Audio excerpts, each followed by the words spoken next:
Hello friends, आज के इस वीडियो में मैं गीता शेखावत आपका बहुत बहुत स्वागत करती हूँ। फ्रेंड्स, आज हम बात करने वाले हैं टाइप्स ऑफ कोरिलेशन के विषय में, यानी सहसंबंध के प्रकारों के विषय में। तो सहसंबंध कितने प्रकार का होता है, तो आइए। कोरिलेशन दो टाइप का होता है। एक तो होता है क्वांटिटेटिव कोरिलेशन यानी मात्रात्मक सहसंबंध, और दूसरा होता है क्वालिटेटिव कोरिलेशन यानी गुणात्मक सहसंबंध। जो क्वांटिटेटिव कोरिलेशन है, क्वांटिटेटिव कोरिलेशन हम कहते हैं यानी कि नाम से पता चल रहा है मात्रा, यानी कि इसके अंदर कुछ क्वांटिटी होती है। यानी जब दो चर जो है उनकी आपसी निर्भरता की मात्रा जो होती है वो कितनी है, वो हमें किससे पता चलती है? क्वांटिटेटिव कोरिलेशन से पता चलती है। ठीक है, तो इसके अंदर जो है वो 5 तरह के कोरिलेशन आते हैं। सबसे पहला इसके अंदर पॉजिटिव कोरिलेशन यानी धनात्मक सहसंबंध। दूसरा होता है इसके अंदर परफेक्ट पॉजिटिव कोरिलेशन यानी पूर्ण धनात्मक सहसंबंध। तीसरा होता है नेगेटिव कोरिलेशन यानी ऋणात्मक सहसंबंध। चौथा है इसमें परफेक्ट नेगेटिव कोरिलेशन यानी पूर्ण ऋणात्मक सहसंबंध। और पांचवा इसके अंदर आता है ज़ीरो कोरिलेशन यानी कि शून्य सहसंबंध। अब हम इन सभी प्रकारों के, यानी जो क्वांटिटेटिव कोरिलेशन है, इसके जो सभी प्रकार हैं उनको हम विस्तृत रूप से पढ़ेंगे इसके अंदर। ठीक है, तो ये आपके क्वांटिटेटिव कोरिलेशन के पार्ट्स हैं। ठीक है, तो इन सभी पांचों कोरिलेशन से हमें क्या पता चलता है? कोरिलेशन की मात्रा का हमें इससे ज्ञान प्राप्त होता है। मात्रात्मक सहसंबंध में सबसे पहला सहसंबंध आता है पॉजिटिव कोरिलेशन। तो मात्रात्मक जो सहसंबंध है वो हमें कोरिलेशन की मात्रा बताता है। तो कोरिलेशन की जो मात्रा है वो हमेशा, कोरिलेशन की जो वैल्यू होगी वो -1 से +1 के बीच ही आएगी। अगर वैल्यू जो है वो आपकी इनसे जो है वो कम या ज़्यादा आती है तो इट मीन्स आपका जो कोरिलेशन है वो आपका गलत निकला हुआ है। ठीक है, तो हमेशा जो कोरिलेशन की वैल्यू लाई करती है वो -1 से +1 के बीच में ही लाई करती है। और इसमें सबसे पहला आता है हमारा पॉजिटिव कोरिलेशन। पॉजिटिव कोरिलेशन क्या है कि जब पहला जो हमारा वेरिएबल होता है वो बढ़ रहा हो और उससे जो है वो दूसरा वेरिएबल्स भी बढ़ रहा हो साथ में, या ऐसा हो कि पहली वेरिएबल जो है वो घट रहा हो और दूसरा वेरिएबल भी घट रहा हो। ठीक है, तो दोनों के बीच में जो संबंध होगा वो कैसा होगा? पॉजिटिव कोरिलेशन होगा। या हम कह सकते हैं कि जब हमारी दोनों वेरिएबल्स जो हैं वो एक ही दिशा में परिवर्तन हो अगर उनमें, तो उनके बीच में धनात्मक सहसंबंध होता है। यानी अगर मान लीजिए हम कहें कि अगर कोई बच्चा जो है वो उसका IQ बहुत ज़्यादा हाई है, ठीक है, तो उसका अगर IQ हाई है तो डेफिनेटली उसका जो पास परसेंटेज है वो भी कैसा होगा? हाई होगा। इट मीन्स दोनों वेरिएबल में यानी IQ में और पास परसेंटेज दोनों के बीच में कैसा हाई हो गया।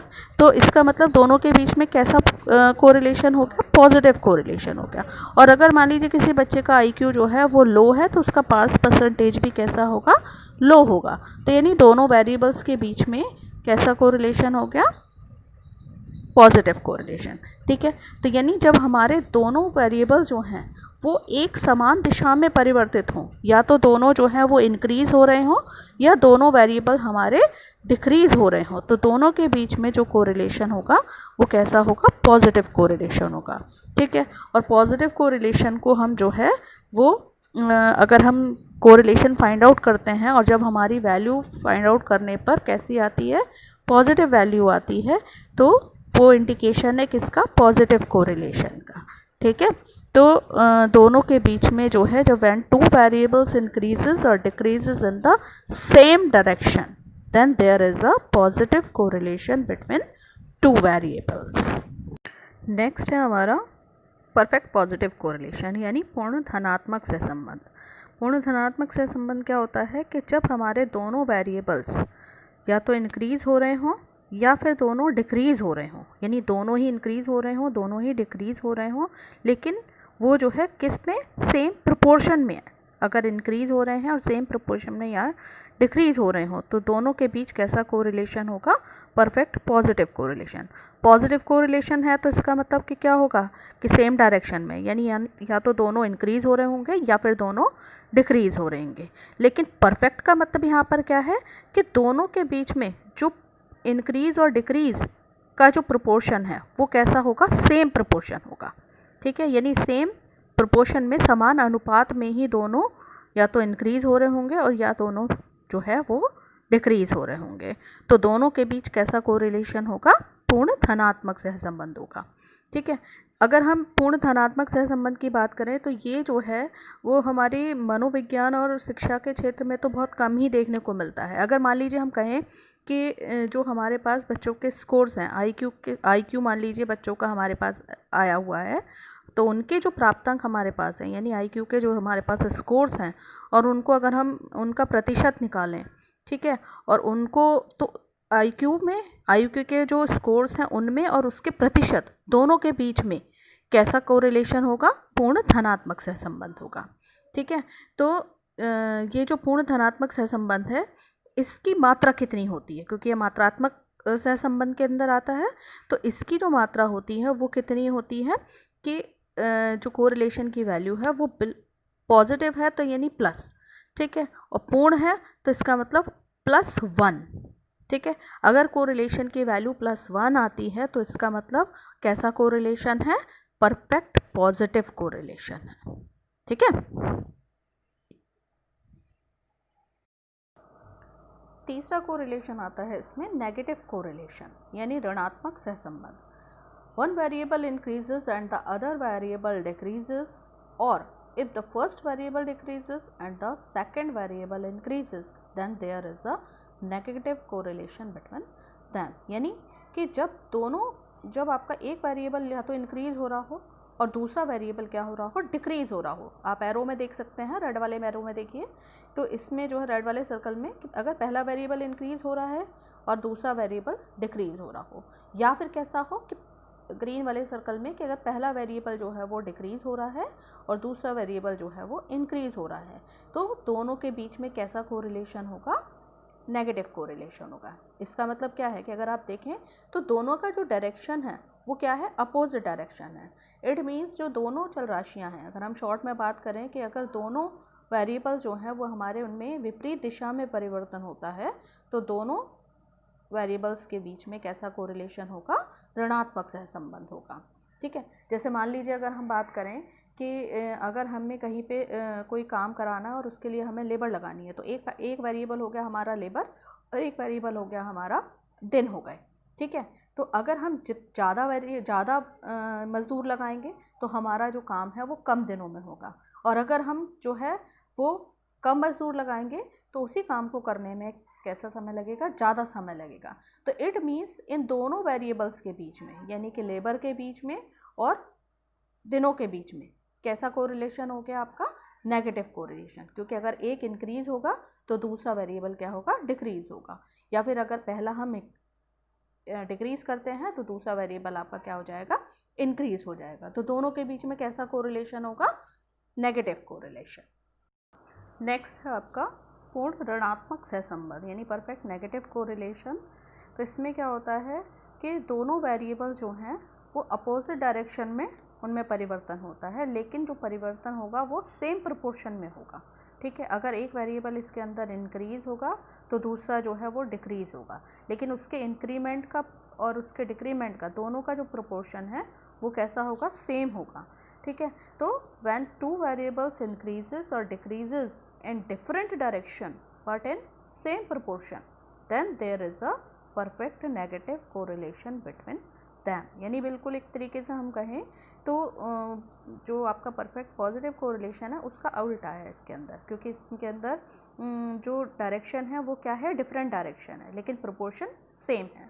ठीक है, जबकि परफेक्ट पॉजिटिव कोरिलेशन में आपका जो है वो सेम डायरेक्शन और सेम प्रोपोर्शन था। ठीक है, तो जब दोनों वेरिएबल जो हैं वो समान अनुपात में लेकिन विपरीत दिशा में प्रत्यक्ष और पारस्परिक रूप से बढ़ते हैं या घटते हैं, तो दोनों वेरिएबल्स के बीच में ऋणात्मक सहसंबंध पाया जाता है।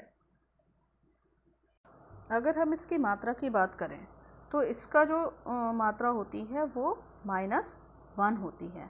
यानी कि अगर आप दो वेरिएबल्स का कोरिलेशन फाइंड आउट करते हैं और उनका जो वैल्यू आती है, यानी कोरिलेशन कोफिशिएंट की वैल्यू अगर -1 आती है, तो इट मीन्स जो दोनों वेरिएबल्स हैं उनके बीच में परफेक्ट नेगेटिव कोरिलेशन है। नेक्स्ट है फिफ्थ कोरिलेशन आपका ज़ीरो कोरिलेशन, यानी शून्य सहसंबंध। तो शून्य सहसंबंध में क्या है कि जब एक वेरिएबल आपका या तो इंक्रीज़ हो रहा हो या फिर डिक्रीज़ हो रहा हो, लेकिन दूसरे वेरिएबल पर अगर उसका कोई भी प्रभाव नहीं पड़ता, यानी ना तो वो इंक्रीज़ हो रहा है ना वो डिक्रीज़ हो रहा है, या फिर इसका उल्टा हो कि अगर हमारा सेकंड वेरिएबल इंक्रीज़ हो रहा है या डिक्रीज़ हो रहा है लेकिन पहला वेरिएबल जो है उसके ऊपर कोई भी प्रभाव नहीं पड़ रहा है, तो इसका मतलब दोनों के बीच में कैसा सहसंबंध है? शून्य सहसंबंध है। ठीक है, नीचे आप एरो में देख सकते हैं, ब्लैक से मैंने मार्क किया है कि पहला वेरिएबल जो है वो आपका क्या हो रहा है, इंक्रीज़ हो रहा हो या डिक्रीज़ हो रहा हो, लेकिन सेकंड वेरिएबल में जो है वो कोई भी परिवर्तन नहीं है, वो कैसा है, एज इट इज़ है। ठीक है, या फिर सेकंड वेरिएबल आपका इंक्रीज़ कर रहा है या डिक्रीज़ कर रहा है, लेकिन पहला वेरिएबल जो है उसमें कोई भी परिवर्तन नहीं है, तो दोनों के बीच में ज़ीरो कोरिलेशन होगा, यानी शून्य सहसंबंध होगा। ठीक है, यानी जब पहली चल राशि बढ़ती हो या घटती हो किंतु दूसरी चल राशि ना तो घटे ना बढ़े या इसके विपरीत हो, तो दोनों के बीच में शून्य सहसंबंध होता है। जैसे मान लीजिए अगर हम एग्जांपल लें कि अगर किसी बच्चे का वेट है और वेट और उसका जो है उसके IQ पर क्या कोई प्रभाव पड़ता है? तो अगर मान लीजिए बच्चा जो है वो उसका भार ज़्यादा है तब भी उसके IQ पर कोई प्रभाव नहीं पड़ेगा, या उसका IQ घट रहा है या बढ़ रहा है तो उसके वेट के ऊपर भी कोई प्रभाव नहीं पड़ेगा। तो इस केस में क्या होता है कि जो हमारा सहसंबंध होता है उसकी मात्रा कितनी आती है, शून्य आती है। यानी जब हम कैलकुलेट करते हैं दोनों वेरिएबल्स का कोरिलेशन तो उनकी जो वैल्यू होती है वो कितनी आती है, ज़ीरो आती है। तो इट मीन्स दोनों के बीच में शून्य सहसंबंध है। दूसरे प्रकार का जो सहसंबंध है वो है गुणात्मक सहसंबंध। इस प्रकार के जो सहसंबंध होते हैं उसके अंदर जो दोनों वेरिएबल्स होते हैं उनकी जो आपसी निर्भरता होती है वो उनके गुण के आधार पर उनको व्यक्त किया जाता है, इसीलिए इन्हें गुणात्मक सहसंबंध कहा जाता है। और ये जो गुणात्मक सहसंबंध हैं ये दो प्रकार के होते हैं। सबसे पहला आता है इसके अंदर लीनियर कोरिलेशन यानी रेखीय सहसंबंध, और दूसरा आता है इसके अंदर कर्वीलीनियर कोरिलेशन यानी वक्रात्मक सहसंबंध। इन रेखीय सहसंबंध जैसे नाम से पता चल रहा है कि इसमें एक रेखा से कुछ लेना देना है। ठीक है, तो यानी इसमें क्या होता है कि जब दो वेरिएबल जो हैं वो इस प्रकार चेंज होते हैं कि अगर हम उनको जो है उनमें जो परिवर्तन होता है वो इस प्रकार का होता है कि अगर हम उनको ग्राफ के ऊपर अगर प्लॉट करके देखें तो हमें एक सीधी रेखा में उनका परिवर्तन दिखाई देगा। तो इस प्रकार का जो कोरिलेशन होता है उसे लीनियर कोरिलेशन कहते हैं, यानी रेखीय कोरिलेशन कहते हैं। ठीक है, तो यानी जब दो चरों के प्राप्तांकों में इस प्रकार परिवर्तन हो कि उनका ग्राफ एक सरल रेखा हो तो दोनों चरों के मध्य रेखीय सहसंबंध होगा। जैसे मैंने आपको एक ग्रीन कलर का ये बॉक्स है, इसके अंदर आपको शो भी किया है कि अगर आप इसको ग्राफ पेपर पर प्लॉट करेंगे तो नीचे एक्स एक्सिस है और ऊपर आपका वाई एक्सिस, और यहाँ पर आप अगर देखेंगे तो एक सीधी रेखा जो है वो आपको दिखाई दे रही है। ठीक है, तो इनमें जो है एक्स और वाई वेरिएबल्स में जो है वो कैसा कोरिलेशन होगा, लीनियर कोरिलेशन होगा। ठीक है, जैसे एक एग्जांपल ले लेते हैं कि अगर बच्चे का जो है वो IQ बहुत अच्छा है तो उसका जो अचीवमेंट होता है वो भी अच्छा होता है। ठीक है, तो जब अगर हम दोनों को ग्राफ के ऊपर प्लॉट करेंगे यानी IQ को और उसके अचीवमेंट को, तो दोनों के अंदर कैसा कोरिलेशन पाया जाएगा, रेखीय सहसंबंध पाया जाएगा। तो यानी ये एक गुण हो गया कि दोनों में किसमें जो है गुण के आधार पर दोनों में सहसंबंध है। ठीक है, अगर IQ अच्छा होगा तो उसका जो है वो अचीवमेंट भी उसका अच्छा ही होगा। क्वालिटेटिव कोरिलेशन में दूसरा आपका आता है कर्वीलीनियर कोरिलेशन यानी वक्रात्मक सहसंबंध। ठीक है, इसके अंदर जो दोनों वेरिएबल्स होते हैं उसमें सबसे पहले क्या होता है, दोनों वेरिएबल्स के अंदर पॉजिटिव कोरिलेशन होता है। उसके बाद एक विशेष सीमा तक आने के बाद दोनों के अंदर जो है वो कोरिलेशन नेगेटिव होता जाता है। तो अगर इस तरीके का संबंध है दोनों में तो वेरिएबल्स में, तो वो कर्वीलिनियर कोरिलेशन कहलाएगा। जैसे इसका एक एग्जांपल देख लेते हैं कि अगर मान लीजिए जो है वो हम बच्चे की एज ले लेते हैं और उसका जो है मेमोरी लेवल ले लेते हैं, तो जैसे जैसे उसकी एज बच्चे की बढ़ती जाएगी उसका मेमोरी लेवल भी धीरे धीरे बढ़ता जाएगा। लेकिन एक सीमा तक आने के बाद उनमें क्या होगा कि जैसे जो है एज और ज़्यादा बढ़ेगी, जो मेमोरी लेवल है वो धीरे धीरे कम होने लगेगा। तो इस तरीके से जो मेमोरी लेवल है और एज है उन दोनों के बीच में किस प्रकार का कोरिलेशन है, कर्वीलिनियर कोरिलेशन है। ठीक है, तो जब दो चरों के बीच एक सीमा तक धनात्मक सहसंबंध हो और उसके बाद ऋणात्मक सहसंबंध हो तो दोनों चरों के मध्य वक्रात्मक सहसंबंध होता है। तो ये थे आपके जो है वो कोरिलेशन के टाइप्स, क्वांटिटेटिव बेसिस पे और क्वालिटेटिव बेसिस पे। और नेक्स्ट वीडियो में हम बात करेंगे कि कौन कौन से मेथड्स होते हैं कोरिलेशन फाइंड आउट करने के। होप कि आपको वीडियो अच्छा लगा होगा। अपने कमेंट्स मुझे ज़रूर लिखकर बताएं। Thank you, have a nice day.